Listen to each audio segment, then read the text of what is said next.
a Reciclem des de casa. Jo no sé si sou com jo, que fem moltes fotos, però mai les traguem.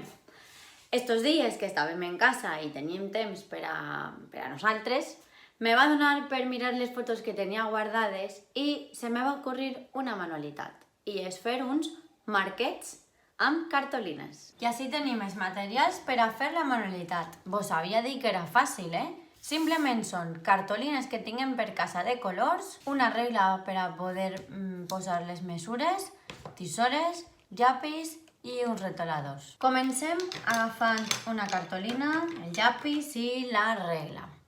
El que anem a fer és preparar el tros de cartolina que hem de retallar i l'anem a preparar per a una foto normal que és de 10x15. Aleshores, anem a marcar primer la foto. Anem a intentar centrar-ho el màxim possible. Són 26.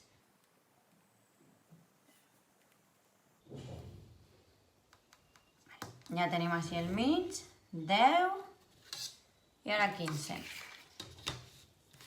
Ja hem marcat, vaig acostar la càmera per a que vegeu bé, hem marcat en el centre de la cartolina el tamany de la foto, o el tamany normal, i com heu vist he allargat les línies fins que se formen com uns quadres. El que anem a fer és retallar per així, anem a retallar els 4 quadres que ens queden als cantons i se quedarà com una creu. Ja el tenim retallat i jo he borrat les línies que quedaven de llapis per a que no es noti res quan preparem el marc. Ara, per esta banda d'ací, anem a fer decorar. Anem a decorar els 4 cantons de la mateixa manera o de la manera que vulgueu. Jo vos vaig a fer la prova, vaig a fer unes línies.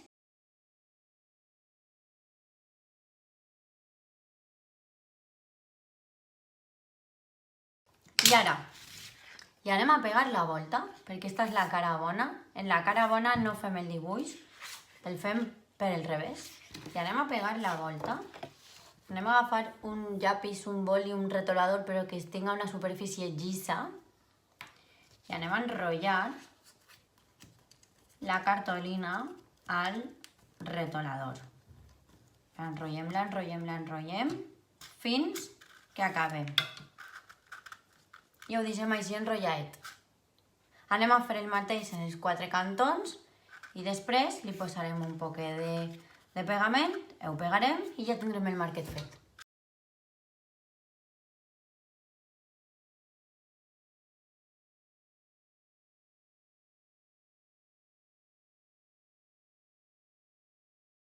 Ja tenim el nostre marquet fet i vaig a preparar una làmina per a decorar este marquet. En comptes d'una foto l'anem a decorar en una làmina.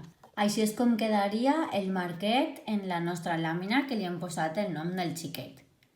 Així vos he preparat diferents exemples, uno que té una foto, un altre que pot servir com a una targeta de felicitació d'aniversari, un altre amb el nom. I volia ensenyar-vos lo fàcil que és fer-ho, simplement amb un retolador negre, fent ratlletes, fent quadres, fent cercles, podem decorar-ho i mireu quin és el resultat i com queda de bé.